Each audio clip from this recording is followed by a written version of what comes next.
Hi, my name's Alicia Rose, and I am the one that created this account.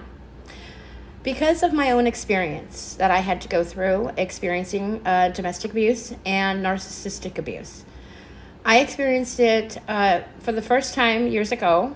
I was with someone who's a great man, but we did have problems, a lot of problems with lying and manipulation and some gaslighting and things I was not familiar with. I didn't know anything about that. So I left that thinking, I'm crazy. I'm losing my mind. There's something wrong with me. It's me. It's me.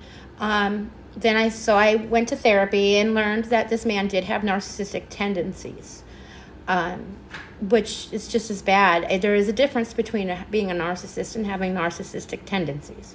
But it was a lot for me because I'd never experienced it.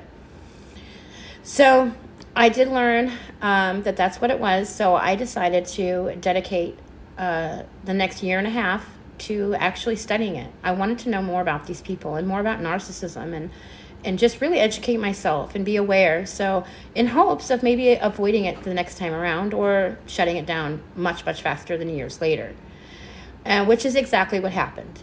I did study narcissism, and and everything that encompasses it, and really became familiar with it, the tactics they use, and the things to look out for.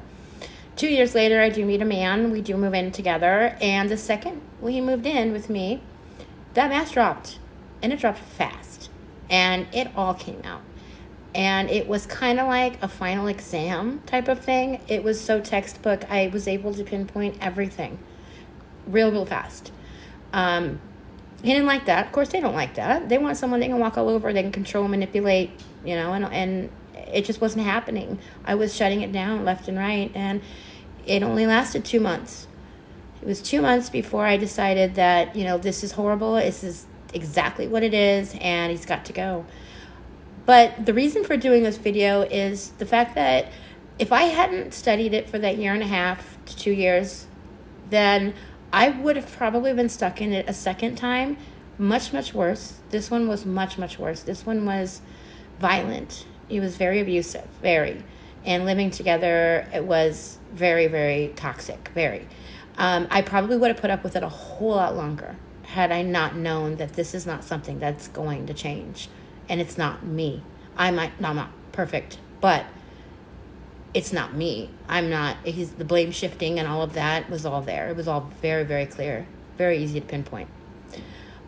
So that is really, in number one, it helped me accelerate my healing, understanding it, knowing that I'm not crazy. It wasn't me. This man has problems and issues he needs to work through.